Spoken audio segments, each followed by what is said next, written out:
Hello everyone, greetings and welcome to this educational channel once again. I'm teacher Janet. In this video we're going to study subtopic 2.3 in the Form 5 KSSM Biology syllabus. The title is The Main Organ for Transpiration, which is the leaf. So in this video we're going to discuss the meaning of the word transpiration and also the importance of this process to plants. And there are two fun experiments that you can try at home to study this topic of transpiration.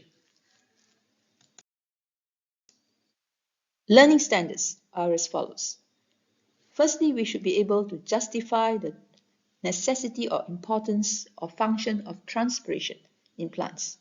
Secondly, we should be able to describe environmental factors that affect the rate of transpiration, which are light intensity, temperature, air movement, and relative air humidity. Lastly, we should be able to describe and conduct experiments to study the effects of environmental factors on the rate of transpiration by using a potometer. Now, firstly, the necessity of transpiration in plants. So, what is the definition for transpiration? Transpiration is a process of water loss, as seen here, in the form of water vapor, water in its gaseous stage, through evaporation from plants to the atmosphere around the plants. So every day when the plant is exposed to sunlight, the process of transpiration occurs whereby water is lost from the cells. Water evaporates from the cells and diffuses out from the leaves through the stomata into the atmosphere. All right, so the evaporation of water and the loss of water from the plant is called transpiration. Now, what is the pathway of the water when it goes through the process of transpiration? Actually, 90% of the water that evaporates from the cells diffuses out through the stomatopores or stomata in the leaves. So stomata are the tiny pores in the leaves, the tiny openings in the leaves, especially on the underside of the leaf, all right? Whereby water vapor can diffuse out from the leaf into the atmosphere. So 90% of the water that is lost through transpiration is actually lost through the stomata in the leaves. But a small amount of water is lost through the cuticles of the leaves. That means they can evaporate and move out through the cuticles of the leaves, the waxy cuticle on top. But this is a tiny amount only of water that can be lost through the cuticles, because cuticles tend to prevent water loss through transpiration as they are waxy and waterproof. And then there are also lenticels or tiny pores in the stems and pores in the flowers through which some water vapor diffuses out from the plant.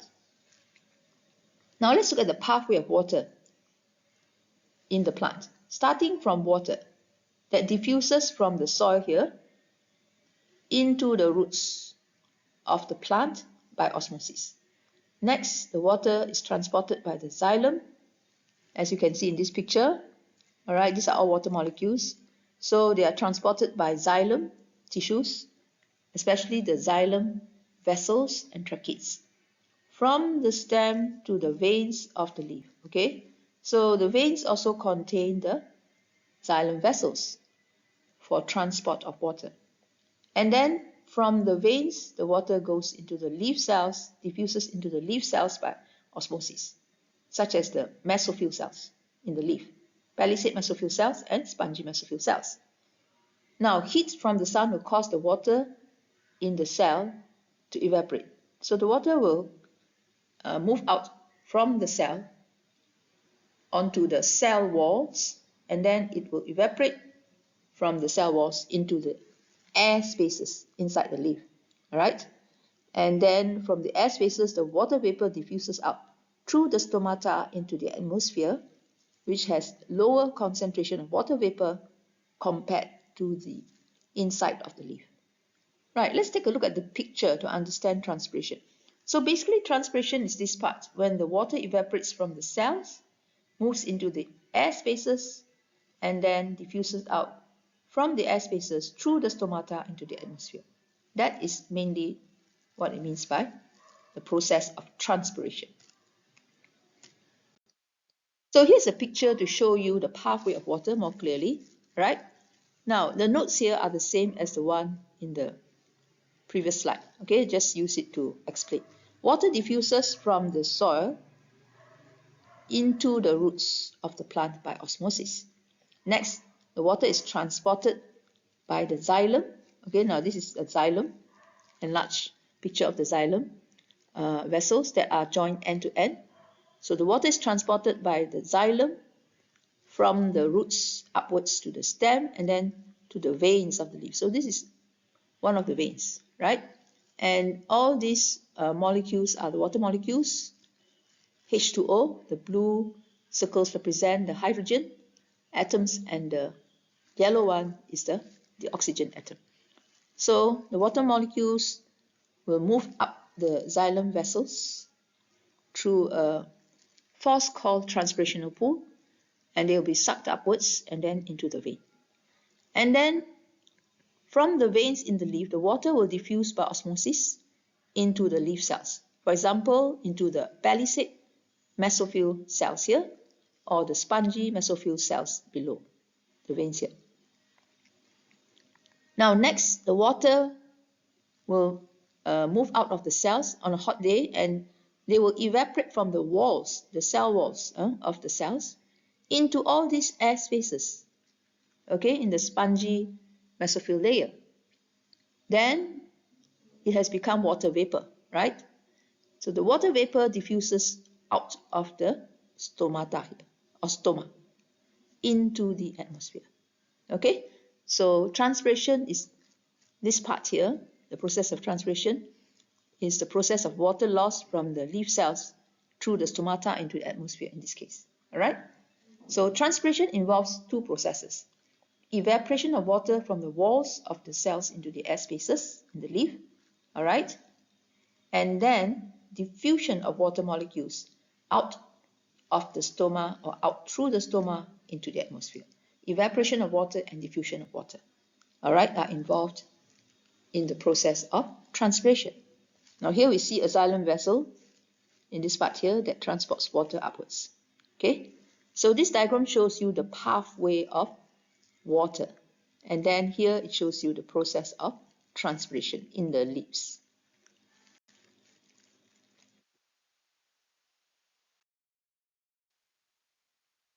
So here's an important question: why is transpiration required or necessary in plants? Or what is the importance of transpiration in plants? So there are four reasons here. Firstly, transpiration produces a pulling force called the transpirational pull that moves water and mineral salts continuously in the xylem vessels from roots to leaves and to all plant cells. All right. So every day when the sunlight shines on a plant or a tree, transpiration occurs where water is lost to the environment from the leaves. And this will cause a pulling force to be created whereby water will move from the roots, from the soil and to the roots, and then to the stem of the plant, and you travel up the xylem vessels to the veins of the leaf, and then it will diffuse into the cells by osmosis to replace the water that's lost through transpiration. So when water is lost through transpiration, the flow of water will occur whereby water will move up into the cells and into the cells of the leaves to replace the water lost through transpiration. All right.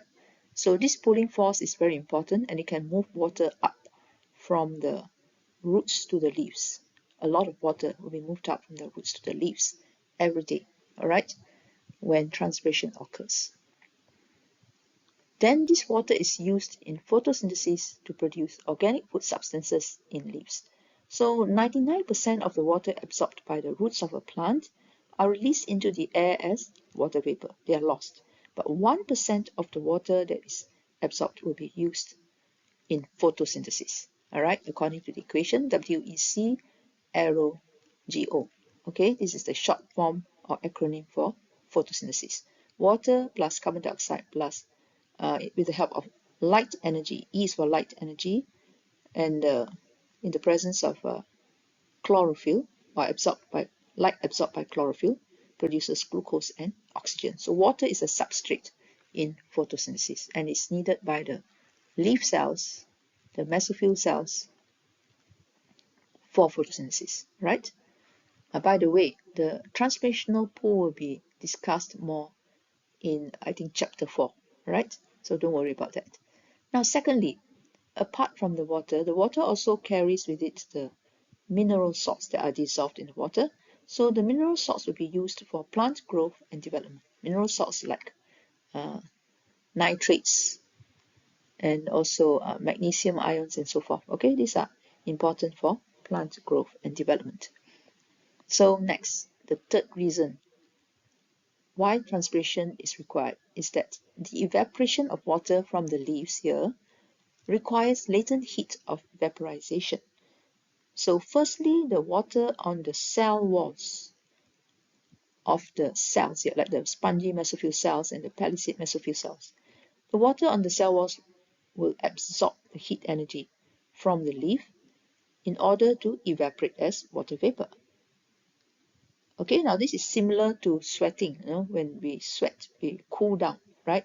Because the sweat absorbs the water, absorbs the sweat, the water in the sweat absorbs the heat energy from the skin to evaporate.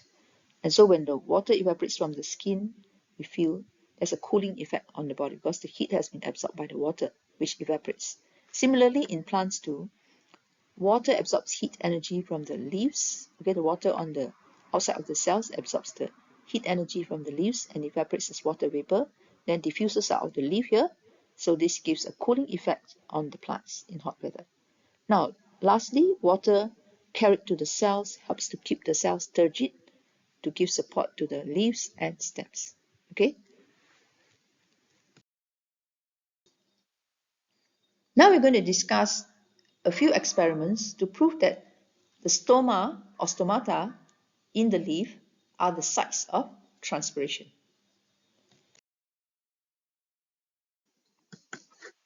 Right, so in experiment 1, you're going to investigate which plant part is the main organ of transpiration, and also to prove that the stomata of the leaf are the main sites of transpiration. Now, the procedure. First of all, pour 200 ml of water, just a small cup of water, into a beaker or container. So in school, we use beaker. At home, you can use plastic container. And then add some eosin solution. This is in the school. But at home, you can use a red food dye or food coloring. Add it into the water until the color of the water turns dark red. Next, cut a stalk of celery from a celery plant and immerse the cut end in the red solution for a few hours. Now, once in a while, observe the color of the stem and leaves, okay, and maybe every half an hour. Then when the leaves turn red, okay, now you will see that slowly the stem starts to look reddish, and then finally the leaves will start to turn reddish. So when you see that happening, you can wait a while, wait until it's a bit darker red. Take out the stalk, wash the stem underneath to remove the red dye, and then wipe it dry with a tissue paper. Then cut a thin cross section of the stalk here with a sharp knife. Get the thinnest cross section you can get, and observe the tissues colored red. You will see some red spots on the stem, right? You can observe it without using microscope first of all, and then after that observe the cross section of the stem under a microscope. Put it on a glass slide and then cover with a cover slip, and then look out for the tissues colored red. Okay, so here we see the celery stalk, the red food coloring. This is what you use at home. If you are doing it in school, then your teacher may provide you the eosin solution. Now, the eosin solution or the red food coloring acts as a marker to track the movement of water in the plant. Okay, so when you see the red color traveling upwards, it means that the water has moved upwards, right? And this will prove to us that the stomata are the main sites of transpiration because the leaves will turn reddish. Okay, So it's an indirect method to prove that the stomata of the leaf are the main sites of transpiration, and the leaves are the main organs of transpiration. Now, what are the results? Observation. So our observation is that the leaves of the celery slowly turn red after an hour or two as the xylem transports the red eosin solution or food dye from the stem to the leaves. Okay, now here you see how the leaves have turned red. Then the water will then evaporate from the leaves through the stomata by transpiration. So this proves to us indirectly that the leaves are the main organs of transpiration. The leaf is the main organ of transpiration, and also indirectly that the stomata are involved as the site of transpiration, where water vapor diffuses out from the leaves into the atmosphere. Okay, you can see the gradual change. First, the leaves are only slightly red, and then after that, they turn dark red as time goes on, because more and more water will be transported to the leaves and will evaporate, leaving the eosin dye or the red colored dye on the leaves. Now, these are some further results, right? You have to cut and get a cross section of the stem, celery stem. You can see here that the vascular bundles are colored red. And which part of the vascular bundle is colored red? It is the xylem vessels, actually. Okay, if you observe under the microscope. If you want to observe under the microscope, you must cut a very thin slice of this stem, but be careful that with a sharp blade, but be careful that you do not cut yourself with it. So let's look at the parts in the stem.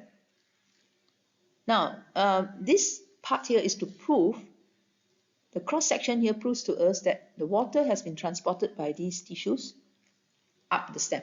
And these tissues, if you look under the microscope, they're actually the xylem vessels with their big round and empty, big round cells, and or cells that look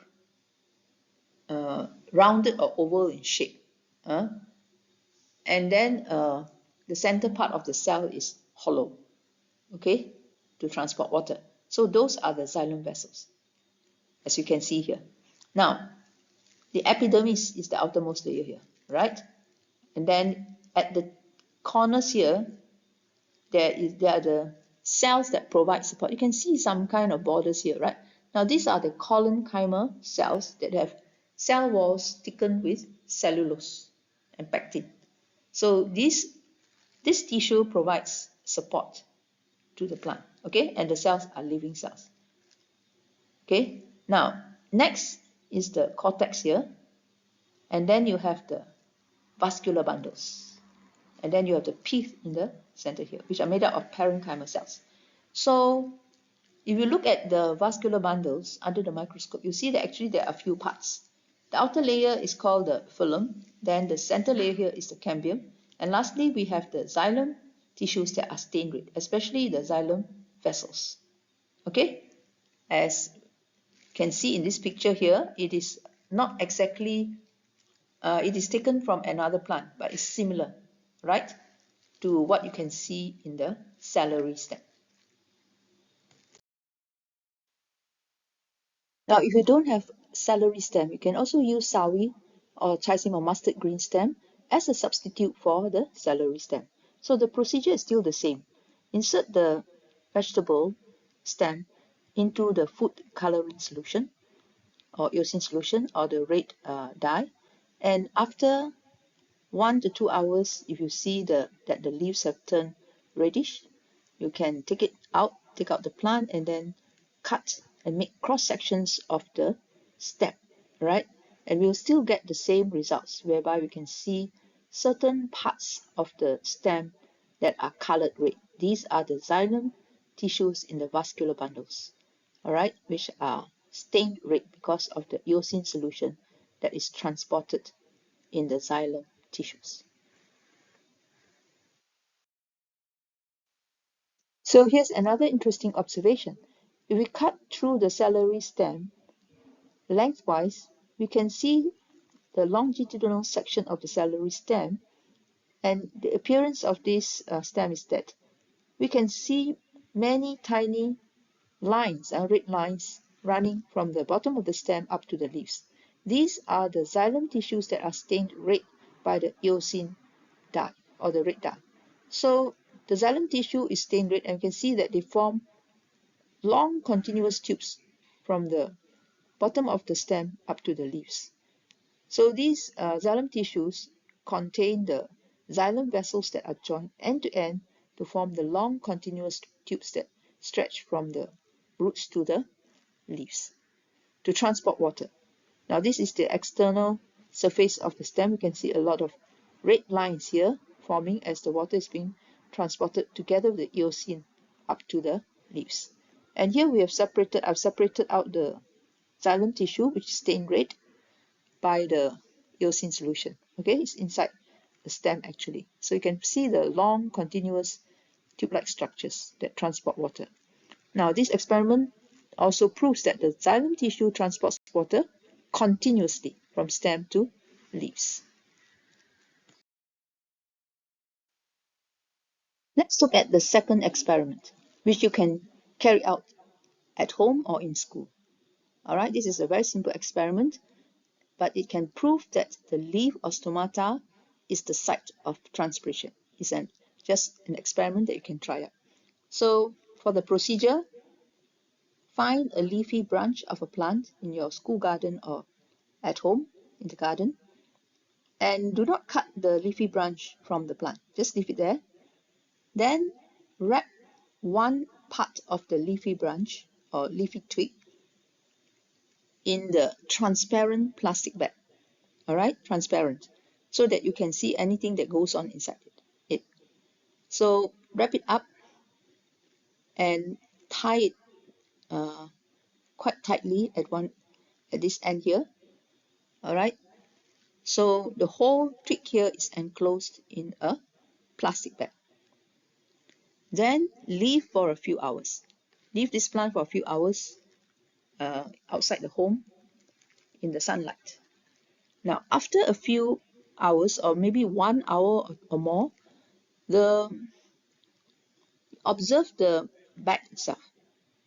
You will see that water droplets have condensed in the bag, and some of it has dripped down to form a puddle of water in the bag. Okay, a pool of water in the bag. So where did this water come from?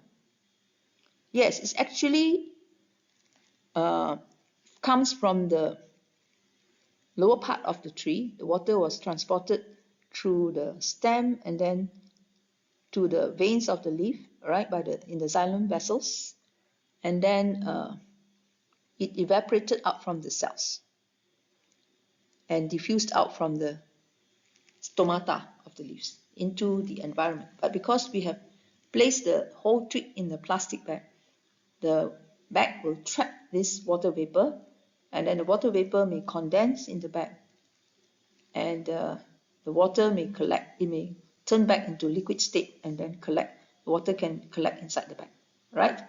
So try this fascinating experiment that proves to us that water undergoes transpiration, all right, or the plant carries out transpiration on a hot day, whereby water evaporates from the plant and diffuses into the atmosphere. Next, we are going to discuss 4 factors affecting the rate of transpiration. 4 environmental factors. Now, what are the 4 factors affecting the rate of transpiration?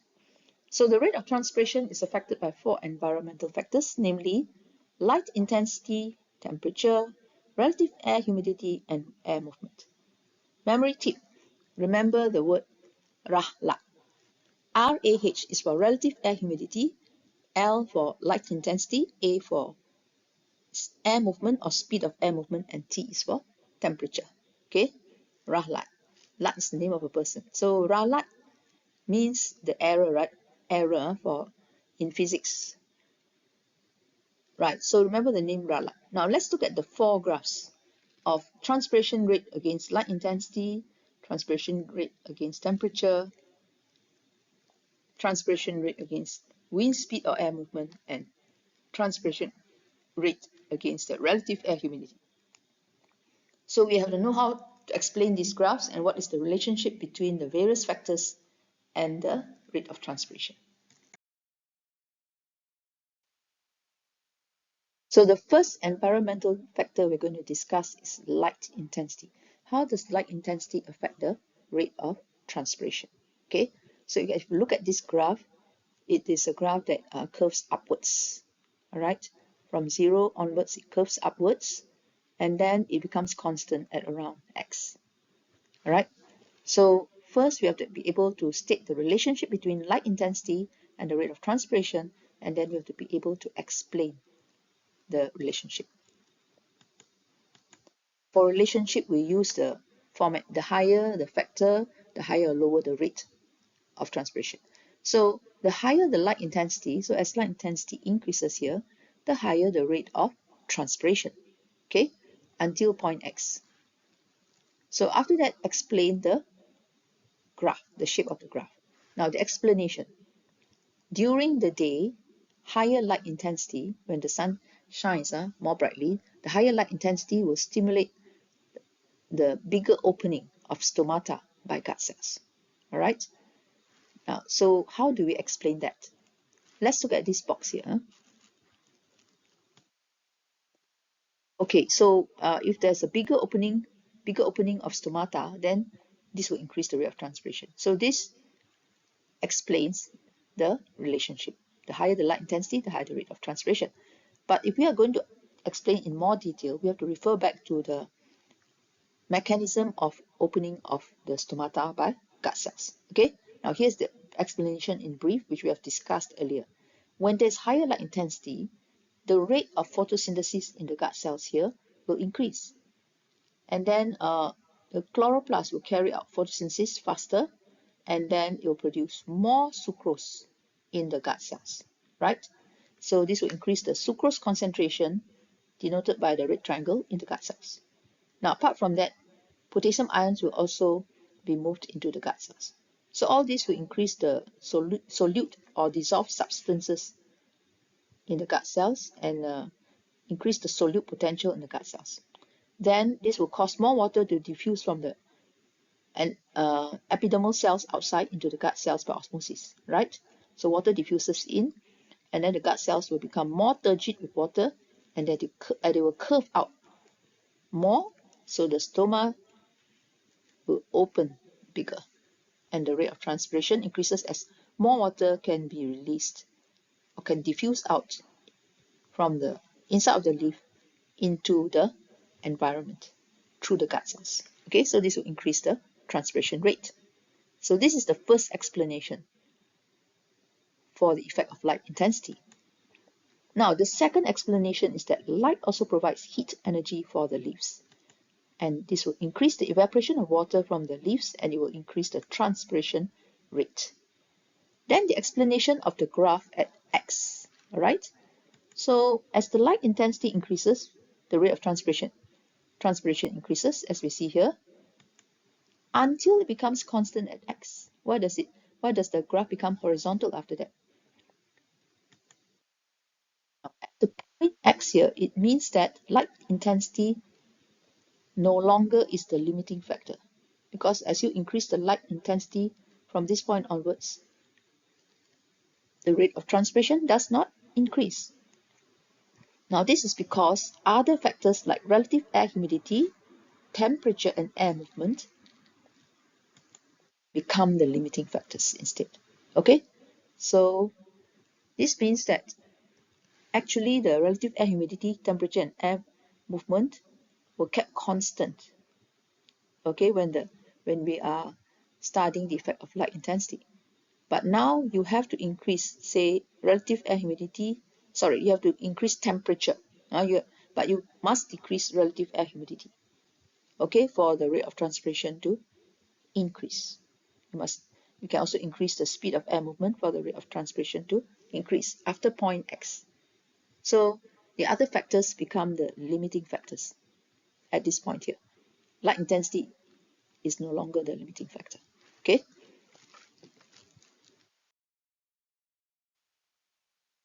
The second environmental factor that affects the rate of transpiration is temperature. Now, what is the relationship between transpiration rate and temperature?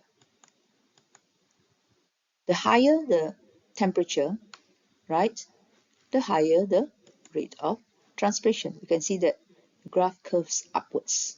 Okay, so what is the explanation? Now, an increase in temperature increases the kinetic energy of water molecules.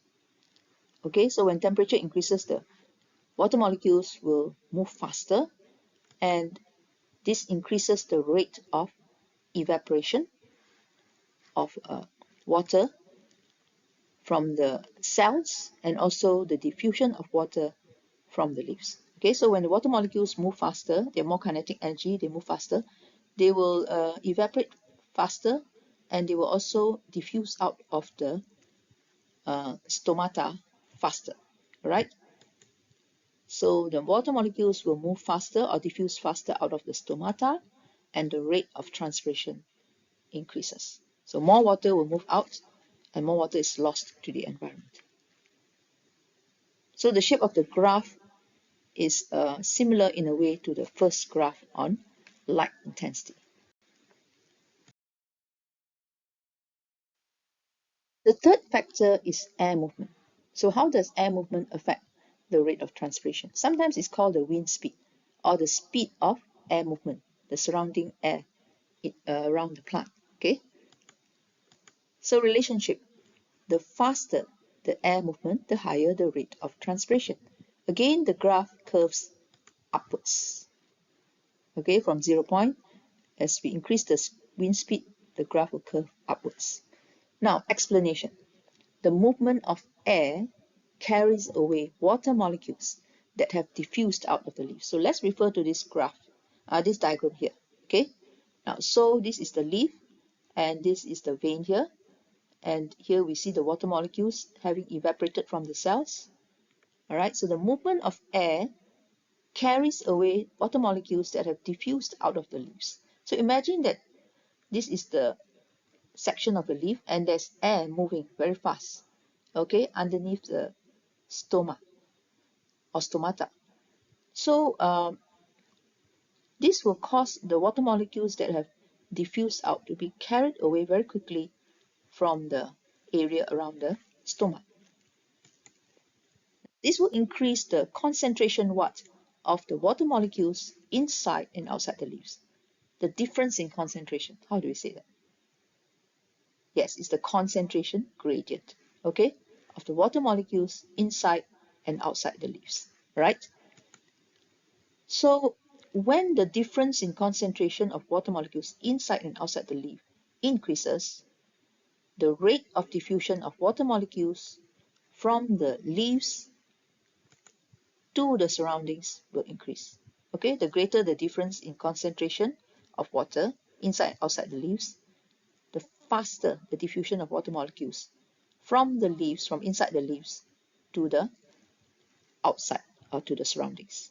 So this will increase the rate of transpiration.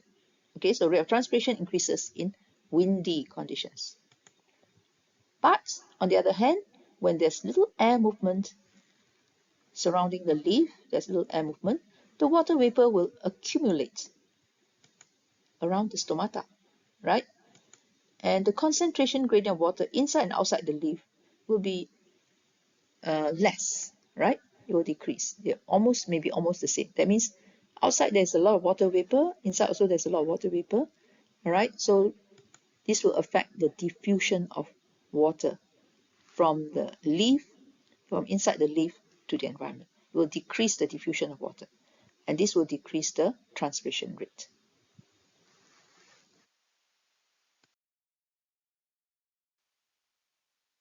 The fourth factor that we're going to discuss is relative air humidity. So what's the meaning of relative air humidity? Relative air humidity is the amount of water vapor in the air usually expressed as a percentage relative to the maximum amount of water vapor that the air can hold at that temperature. So basically, relative humidity is the amount of water vapor in the air. Now, when is relative humidity high? Yes, on a rainy day when there's a lot of water vapor in the air, we say that relative humidity is high. And relative humidity is low, especially on a dry, hot, and sunny day. Okay, because there are less water vapor molecules in the air. Now, relationship. As the relative humidity increases, the rate of transpiration decreases. So we see the graph curving downwards, right? Now, this is very different from the other three environmental factors like light intensity, temperature, and speed of air movement. For these other factors, as the factor value increases, the rate of transpiration also increases, like directly proportional. The factor is directly proportional to with the process. But for relative humidity, it's like inversely proportional. When the relative humidity increases, the rate of transpiration decreases. So the graph curves downwards. Okay, whereas for the others, the other environmental factors, the graph curves upwards. Okay, so take note now. Relative humidity is special. The relationship is different from that of the other environmental factors. Now, explanation.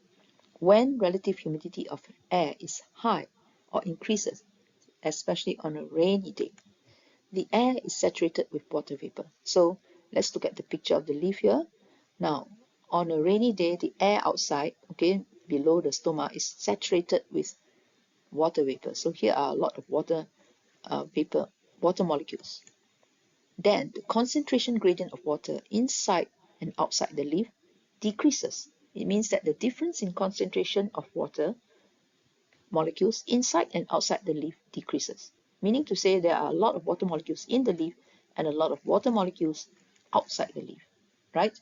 So what happens to the diffusion of water through the stomata to the outside of the leaf? The diffusion of water molecules out of the stoma will also decrease. Okay? Now, we just ignore evaporation. Just talk about diffusion of water molecules out of the stoma. It will decrease because there are also lots of water molecules outside. Okay, just like the analogy of students in the class. Okay, so the leaf represents the classroom and then the stoma is the door. So if in the corridor outside here there are lots of other students represented by the water molecules here, then the students in the class will find it difficult to come out of the classroom. Okay, so the diffusion of water molecules or the movement of water molecules out of the stoma decreases. Okay, so just now it's just an analogy to help you understand. Now, when the diffusion of water molecules out of the stoma decreases on a rainy day, the rate of transpiration also decreases. Okay? Now, on the other hand, when the air is dry and there's low relative humidity, that means less water vapor in the air, this will increase the concentration gradient of water between the inside of the leaves here and the surrounding air. Okay, so imagine that outside there are very few water molecules and inside there are lots of water molecules. Okay, on a hot and dry day. So the concentration gradient or difference in the concentration of water, the difference in the concentration of water molecules in the cell, in the leaves and outside will be greater. Okay, the difference in concentration of water is greater between the inside of the leaves and outside the leaves. Thus, the evaporation and diffusion of water molecules, okay, especially diffusion of water molecules out of the stoma will increase. Okay, take the situation when the corridor next to the classroom is cleared of students. Maybe the discipline teacher chased the students away. Then the students inside the classroom can come out more easily, right now. So the movement of water molecules out the stoma increases and transpiration rate will increase on hot and dry day when there's low humidity.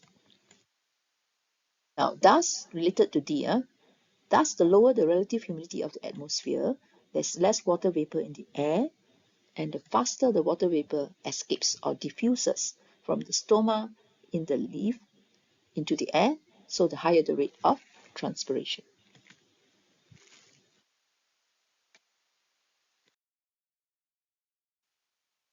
Now let us discuss an important experiment related to the potometer.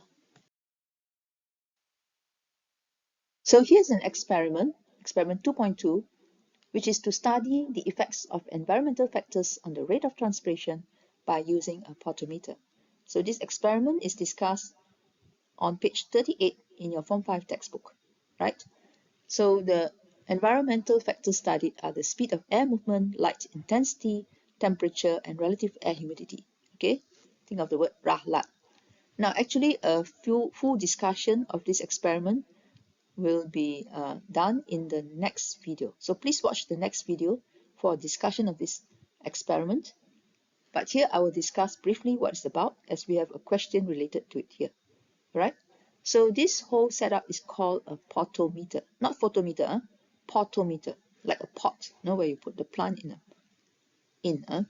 So in this potometer, we have a leafy twig connected to this apparatus, which is made of glass, and it has a sort of pot to hold the plant in an upright position here, and all the connections are airtight. All right, so there's a hole in the cork for the plant to be inserted, and you have to make sure that the connections are airtight. And then there's a capillary tube below it. It's connected to a capillary tube, and this capillary tube is filled up with water. So this is the water reservoir. We can fill this up with water and then release the screw clip to allow the water to move into the capillary tube and fill it up, right? So this potometer has a ruler attached to it to measure the distance moved by the air bubble in a specific, in a certain amount of time. And then this is a beaker of water in which the potometer, the end of the potometer, is inserted.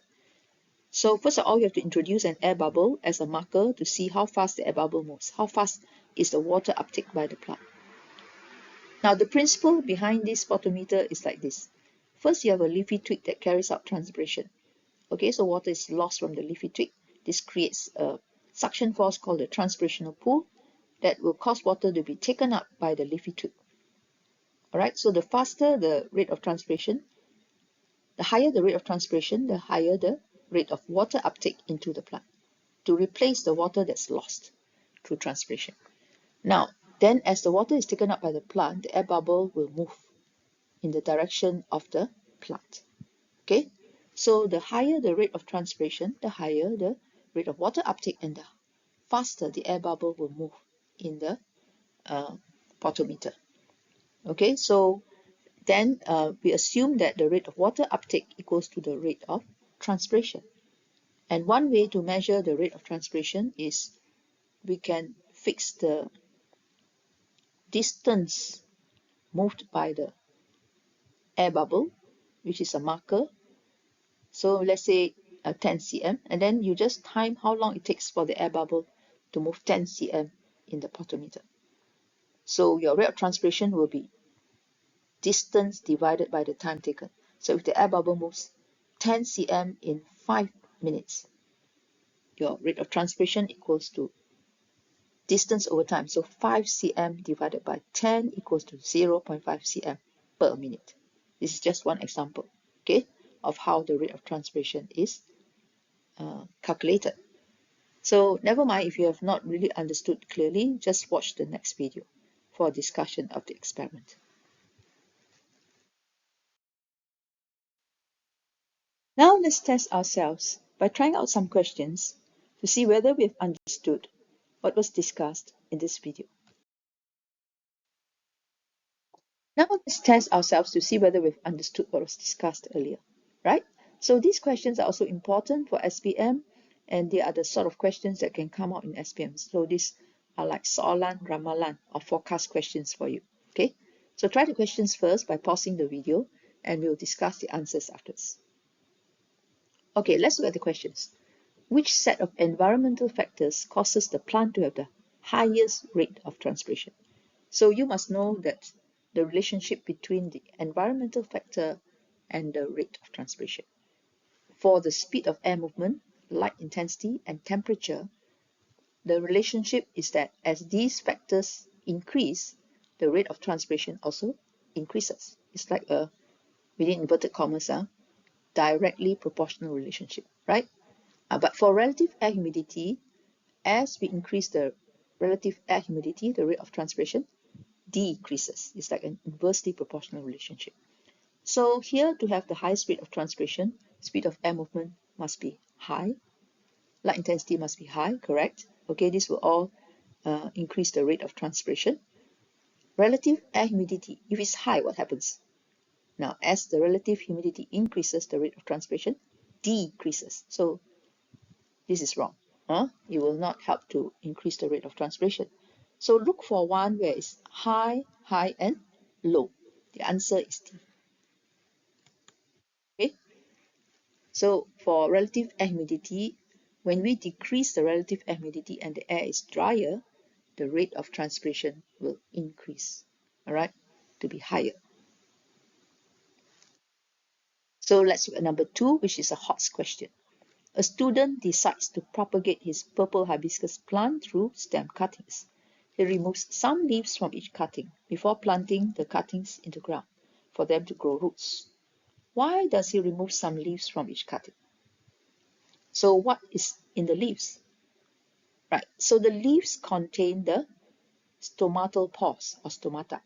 When we remove the leaves, we are removing the stomatal pores through which the water vapor is lost during transpiration.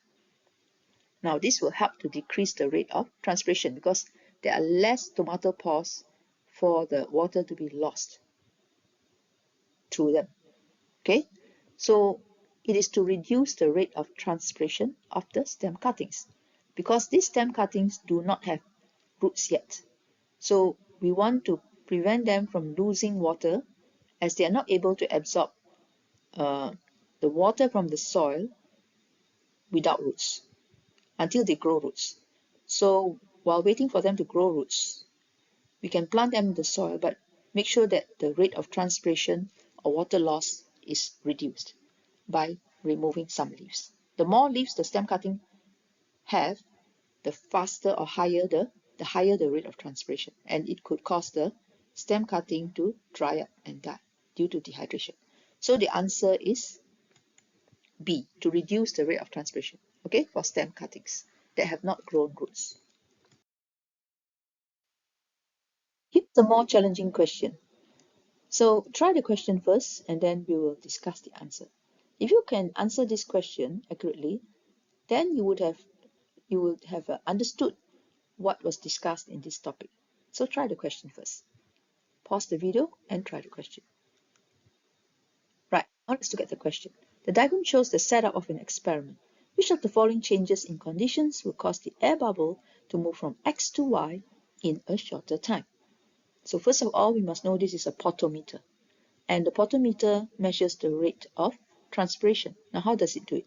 Firstly, when transpiration occurs and water is lost from the leafy twig, it will create a force called the transpirational pull, okay, that will cause the water to be taken in by the plant. So when transpiration occurs, then water uptake occurs too, okay?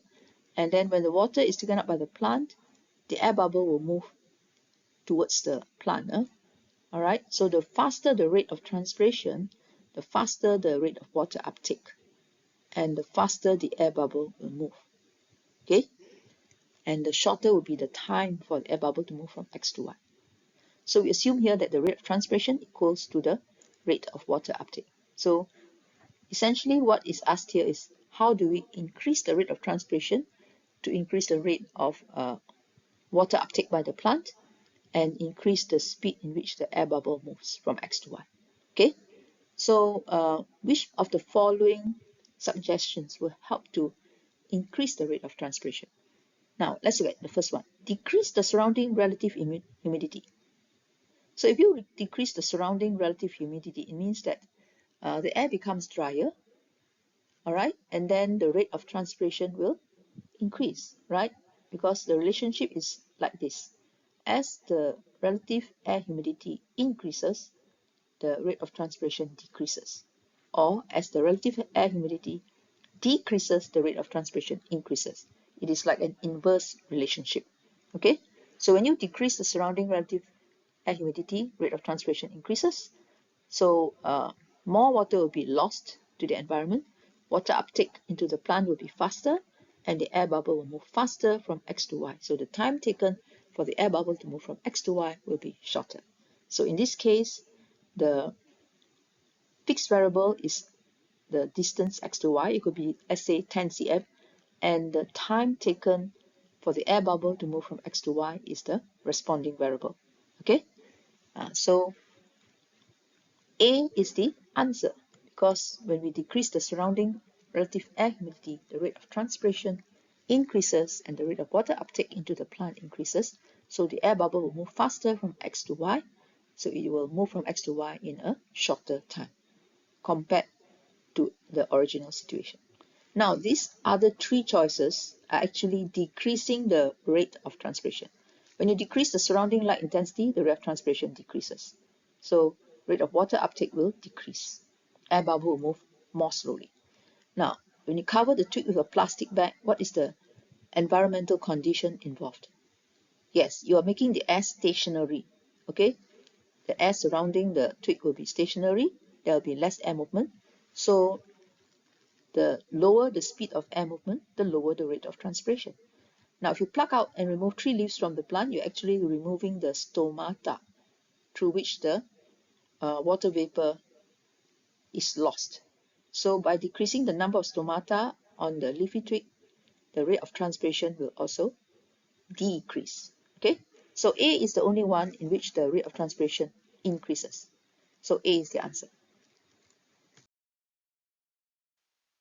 Now let's discuss some important questions in this formative exercise 2.3. So you can pause the video for a while and try the questions first, and afterwards we'll discuss it. Okay, number 1, state the definition for transpiration. 2 marks. So transpiration is the process of water loss in the form of water vapor through evaporation from plants to the atmosphere. Now, number 2, explain how light intensity affects the rate of transpiration. Light intensity, okay, and rate of transpiration. So first state the relationship between light intensity and the rate of transpiration. So the higher the light intensity, the higher the rate of transpiration. And then you have to explain, all right? So explain this relationship. Now there are 2 explanations here. The first one is that this is because higher light intensity stimulates bigger opening of stomata by the gut cells, all right?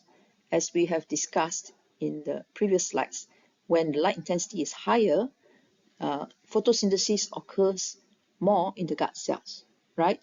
And then more sucrose is produced, more potassium ions also diffuse into the gut cells, and then after that, more water will diffuse into the gut cells, making the gut cells turgid, and this will cause, when the gut cells become more turgid, it will curve out more and the stomata will open wider or bigger.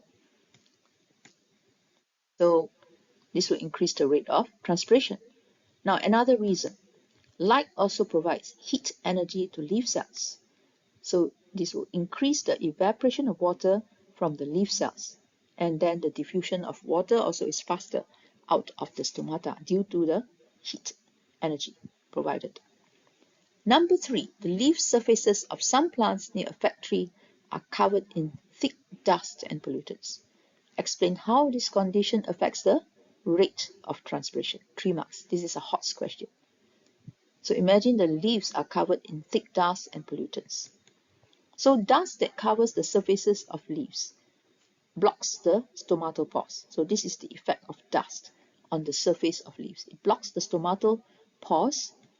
Then the water vapor in the leaves cannot diffuse out easily through the stomata into the atmosphere. Thus, the rate of transpiration or water loss decreases, right? And it will also affect the rate of photosynthesis, right? Because carbon dioxide will not be able to diffuse into the leaves through the stomata. Okay, so pollution is not good for the plant when the leaves are covered in thick dust and pollutants. It will block the stomatal pores. Now, number 4, what is the importance of stomata in leaves in relation to transpiration? So the stomata or leaf pores are the sites of transpiration through which water diffuses out of the leaves into the atmosphere. Right, that's all for this lesson. Thanks for viewing, and please do share, like and subscribe. Till we meet again, goodbye.